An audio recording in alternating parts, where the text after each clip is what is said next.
While the president continues to spread conspiracy theories about voter fraud and illegal voting, very real instances of voter suppression during the midterm elections have been plaguing minority communities across the country. For more, this is The Check-In.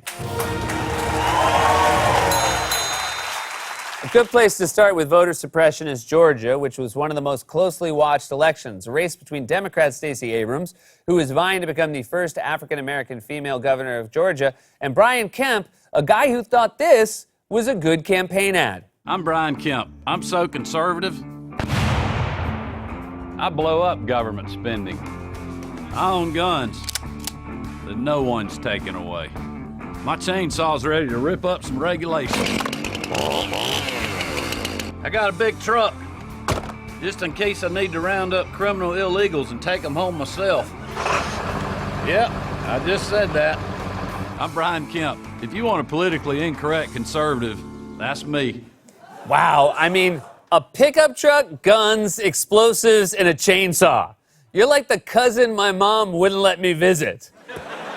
The tagline should have been, I'm Brian Kemp, and if you put me in the governor's mansion, I will get noise complaints. You know, being an East Coast liberal elite, there are times I worry that I have an unfair view of Republicans from the South. Then I see a campaign ad like that, and I think, oh, I was maybe too fair. Now, after a hard-fought battle, Kemp won an election marred by claims of voter suppression, including Kemp's attempts to enforce laws that would disenfranchise African-American voters. And when it came to Election Day, that suppression was more successful than even Kemp expected. Brian Kemp and his family arrived a little after 2 in Winterville, Georgia, to cast their vote in the midterm election. But during the process, Kemp had a problem. It said this was an invalid card. Turns out his voting card was invalid. Brian Kemp made voting so hard, he suppressed himself. I mean, his ID was invalid, so how do we even know he's a citizen? Oh my God, he's gonna have to round himself up with his own truck. But it wasn't just Georgia. There were voter suppression efforts in North Dakota as well, where Republican Kevin Cramer beat incumbent Democrat Senator Heidi Heitkamp. Now, Heitkamp got overwhelming support from Native American voters when she won in 2012.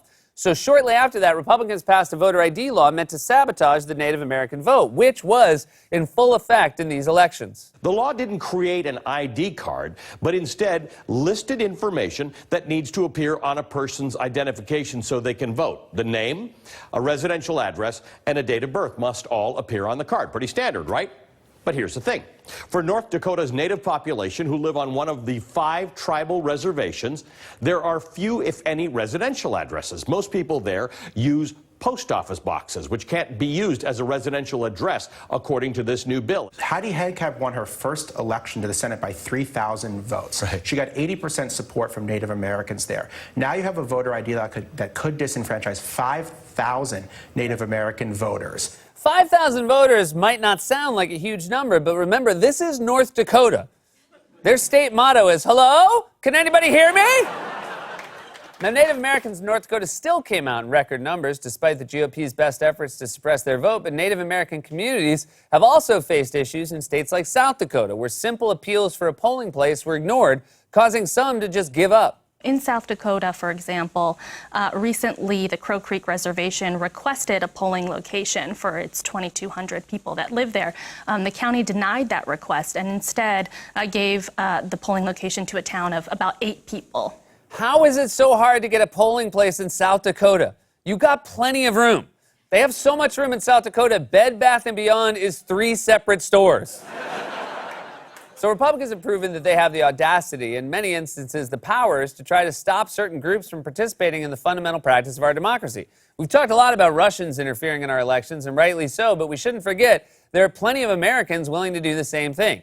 This has been The Check-In.